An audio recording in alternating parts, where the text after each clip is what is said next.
दोस्तों नमस्कार, कैसे हो आप लोग। आपका अरुण टेक ज्ञान मोटिवेशन चैनल पर स्वागत है। दोस्तों फॉर्मूला टाइप की क्लास चल रही है और इसमें मैंने insert function, auto sum, recently used, financial, logical, text, date and time, lookup and reference, math and trigonometry, यहाँ तक मैंने पढ़ा दिया है।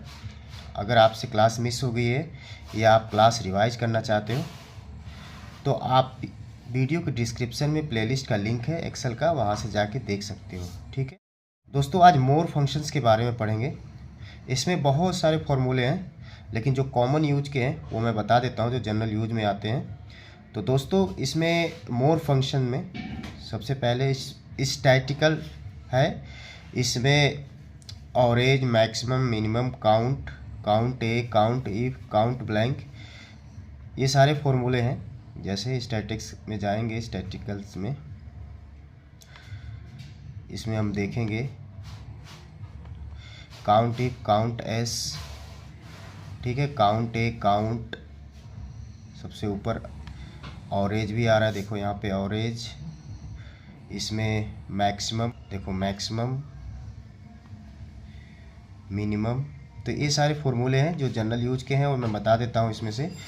जैसे स्टैटिस्टिकल में ऑवरेज कैसे निकालते हैं किसी भी संख्याओं का। जैसे ये 3 संख्याएं हैं, इनका हमें ऑवरेज जानना है कि मतलब 7, 8, 4 का एक औसतन संख्या क्या है। एक ओनली वन संख्या जो है, इन 3 संख्याओं का एक औसतन संख्या क्या है वो जानना है। तो यहाँ पे हम टाइप करेंगे ए equal to AVERAGE,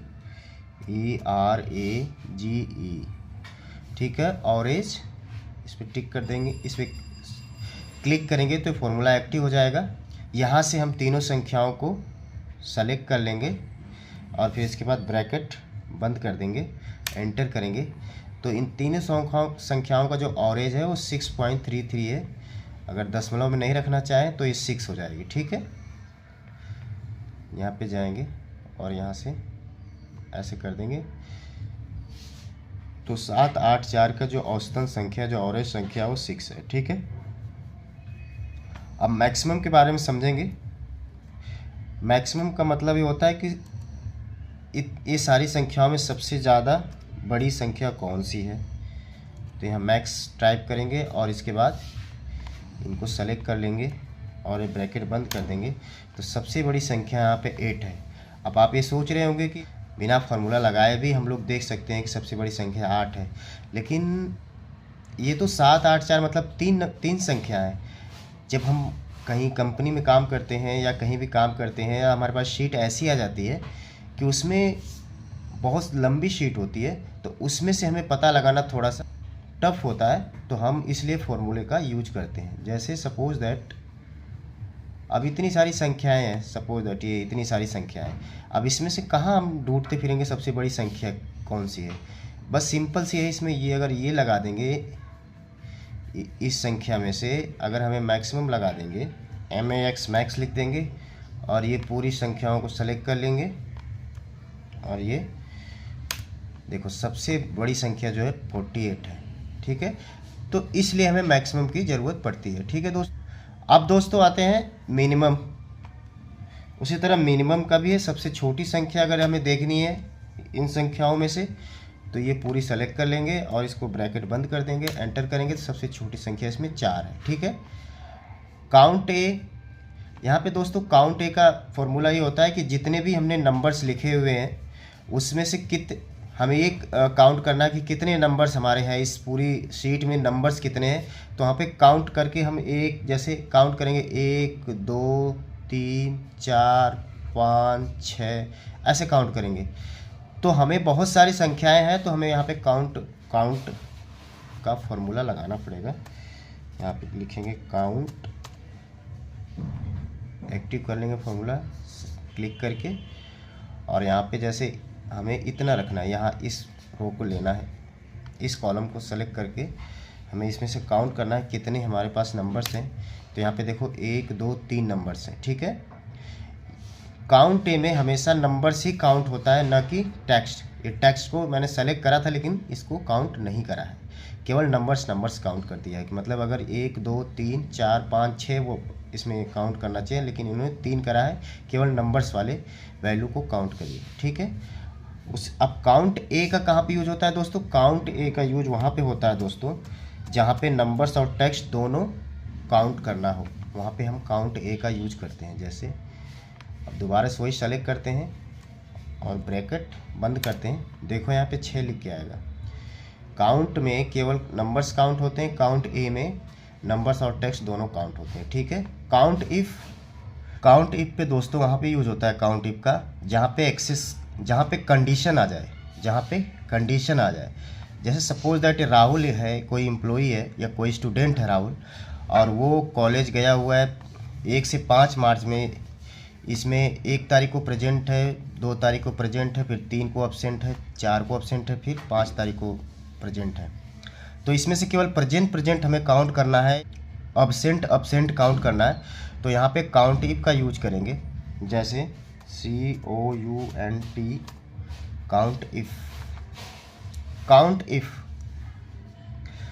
count if हमने सेलेक्ट कर लिया। अब इसमें नीचे लिख रहा है रेंज, हमने रेंज सेलेक्ट कर लिया। अब इसके बाद क्राइटेरिया क्या है, इन्वर्टेड कॉमा लगाएंगे, हमें क्राइटेरिया हमारी ये है, यहाँ P मतलब प्रेजेंट को हमें इसमें काउंट कराना है, तो यहाँ पे हम क्राइटेरिया लिख लेंगे और इन्वर्टेड कॉमा से बंद कर देंगे और एंटर करेंगे। तो इसमें देखोगे 1 2 3 प्रेजेंट है राहुल के, ठीक है। तो इस तरह से काउंट इफ का प्रयोग करेंगे। और काउंट इफ एस जो होता है, इसमें साथ में अगर एस जोड़े तो एक या एक से अधिक कंडीशन को अप्लाई करने के लिए हम काउंट इफ एस का प्रयोग करेंगे। जैसे काउंट इफ एस हमने टाइप कर लिया और यहाँ पे हम ये देखना चाह रहे हैं कि आरएम डेजिग्नेशन के कितने परसेंट सेल्स डिपार्टमेंट में काम कर रहे हैं। तो यहाँ पे हमने रेंज सेलेक्ट कर लिया, फिर कॉमा, फिर क्राइटेरिया 1 क्या हमें सर्च करना है, क्या देखना है, आरएम को देखना है कि कितने आरएम सेल्स डिपार्टमेंट में काम कर रहे हैं। यहाँ कॉमा लगा, इन्वर्टेड कॉमा ओपन करके इसे क्लोज कर दिया। इसके बाद कॉमा, फिर क्राइटेरिया रेंज 2 हमें डिपार्टमेंट में देखना है, तो हमने इसको पूरे रेंज को सेलेक्ट कर लिया, फिर कॉमा, फिर इन्वर्टेड कॉमा, फिर इसके बाद क्या हमें सेल्स देखना है कि कितने आरएम सेल्स डिपार्टमेंट में काम कर रहे हैं। तो हमने इसे ब्रैकेट क्लोज कर दिया, एंटर कर दिया। तो हम देखेंगे कि इसमें से 4 आरएम ऐसे हैं जो सेल्स डिपार्टमेंट में काम कर रहे हैं। जैसे देख लो, काउंट कर लो, 1 2 3 4, ठीक है। 4 ऐसे हैं जो इसमें सेल्स डिपार्टमेंट में काम कर रहे हैं। और यहाँ पे ये आरएम जो है बैक ऑफिस में आ गया है, ठीक है दोस्तों। तो काउंट इफ एस का भी आप मतलब समझ गए। Count A, count if S के बारे में हम जान गए। अब एक काउंट ब्लैंक का इसमें ऑप्शन है। इसमें क्या होता है दोस्तों कि इसमें से ब्लैंक जितने भी ये ब्लैंक है, शीट में जितने भी ब्लैंक है, वैल्यू नहीं है जिसमें, उसको ब्लैंक वैल्यू को काउंट करने के लिए हम काउंट ब्लैंक का यूज करते हैं। जैसे हम यहाँ पे COUNT काउंट ब्लैंक, और इसमें से हम ये पूरी रेंज सेलेक्ट कर लेंगे और इसे ब्रैकेट बंद कर देंगे। तो इसमें से देखेंगे जो भी है, इसमें से इस सीरियल में से एक ब्लैंक है, तो यहाँ पे एक काउंट कर दिया। अगर यहीं पे 2 ब्लैंक होता, जैसे सपोज दैट इस रेंज से 2 ब्लैंक होता, देखो यहाँ पे 2 ब्लैंक हो गया, तो यहाँ पे 2 हो गया ब्लैंक, ठीक है।